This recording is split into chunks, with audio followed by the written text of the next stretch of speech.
All right, let's talk about something really important but also really misunderstood: parental mental health. For way too long, the whole conversation has been kind of stuck on just one word: diagnosis. We're going to flip that script, removing from just the symptom to the entire system that a parent lives in. So, let's dive in. First, just look at this number, 18%. So what's that? Well, according to the National Survey of Drug Use and Health, that is the percentage of parents in the U.S. who've had a mental illness in the last year alone. I mean, just think about that. That's nearly 1 in every 5 parents. This isn't some small, fringe issue. It's everywhere. And it brings up a really, really big question. So that number naturally leads us here. If a parent has a mental health diagnosis, does that automatically mean their kids are at risk? You know, for a long time, the legal system, social services, their answer was a pretty simple and honestly a really damaging yes. But what we're about to see is that the real story is so much more complicated than that. Okay, so to get a real handle on risk, we have to first understand what we're even talking about when we say parenting. It's not just one thing, right? It's a whole collection of really complex jobs. And this is exactly where the daily challenges of a mental health condition can clash with the demands of raising a child. So researchers have this really useful framework. It's called the McMaster Model of Family Functioning, and it breaks the job of parenting down into 3 main areas. You've got your basic tasks, that's survival stuff. Then your developmental tasks, that's all about growth. And finally, hazardous tasks, which is basically handling emergencies. Let's walk through each one. So, basic tasks. This is the absolute bedrock. We're talking about the essentials: food on the table, a roof over your head, and a steady enough income to make it all happen. Now, a mental illness can throw up some major roadblocks here. But what's crucial to understand is that it's rarely the illness itself, just existing in a vacuum. It's how that illness bumps up against all these outside pressures. And just look at this data. The gap in full-time employment is huge. For fathers with what's called a serious mental illness, or SMI, the rate is 60%. But for fathers without a mental illness, it's 85%. For mothers, it's 38% versus 50%. And the research is really clear on this. This isn't just about symptoms making it hard to work. A huge piece of this puzzle is social stigma in the hiring process, which can completely torpedo a family's stability. Okay, so moving on from just basic survival, we get to the second domain: developmental tasks. This is all about nurturing a kid's emotional and social world. It means a parent needs to be emotionally available, keep their own feelings in check, and be able to sensitively pick up on what their child needs. Things like emotional dysregulation, which you see across a lot of different disorders, can make this really tough. It can lead to things like inconsistent discipline or even what's called parent-child role reversal, where the parent starts to expect the child to take care of their emotional needs. And the third bucket? Hazardous tasks.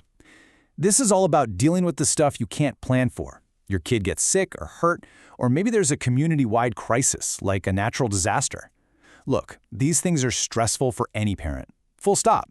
But for a parent already managing a mental health condition, that extra stress can make it even harder to monitor the situation, plan a response, and act effectively.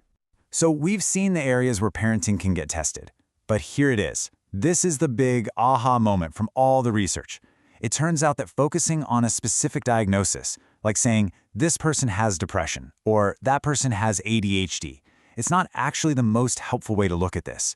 There's something deeper going on, a core issue that cuts right across all those labels. And that brings us to this really important idea: a transdiagnostic mechanism. Okay, think of it like this. Instead of looking at the label on the outside of the box, we need to look at how the engine inside is actually working, or not working.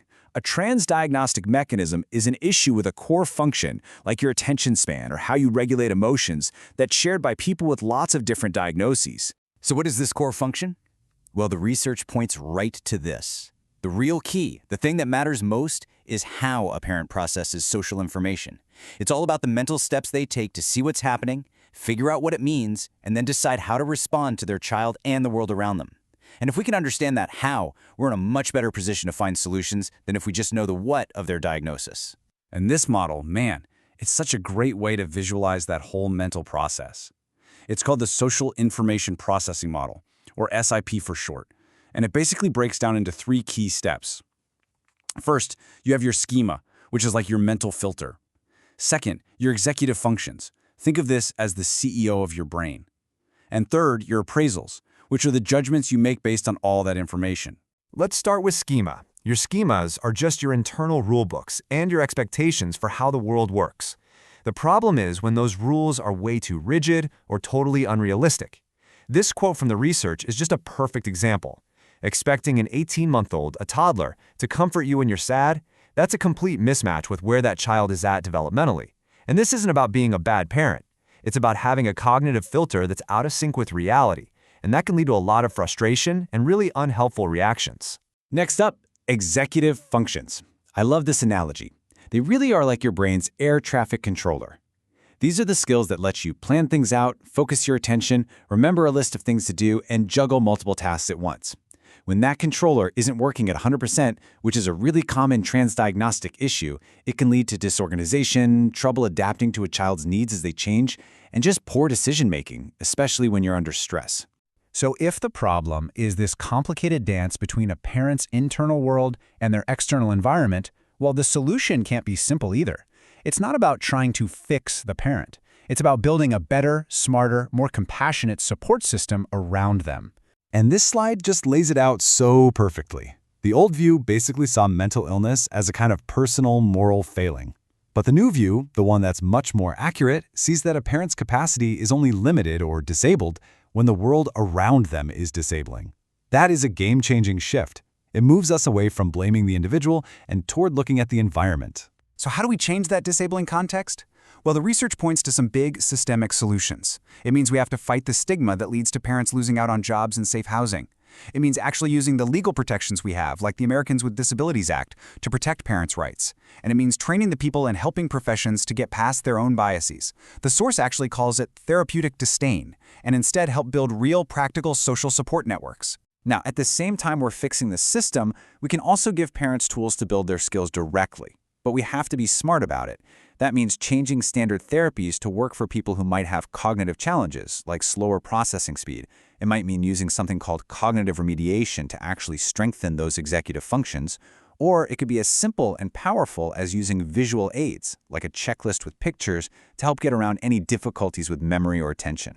And this is where the solutions get really, really cool and creative. The source talks about this computer game called Home Safety Hero. It's literally a game designed to train parents to spot hazards around the house. And it's especially great for those who might not do well with a textbook or a lecture. It's fun, you can do it at your own pace, and it builds real skills by just practicing over and over. It's a perfect example of finding a clever way around a cognitive roadblock to reach a parenting goal. I mean, this quote right here is really the heart of this entire explainer. Parenting is disabled only to the extent to which the context in which parents live is disabling. It tells us that a diagnosis doesn't disable a parent. A disabling context does. This idea completely reframes how we see parents with mental health challenges. They're not inherently broken or incapable. They are capable people trying to function in a system that has often failed to support them. Which leaves us with one last question. And it's not just for researchers or people in government. It's a question for all of us. Now that we know this, how can we, in our own communities, in our workplaces, in our own social circles, start to build a context that is enabling instead of disabling for every single parent out there?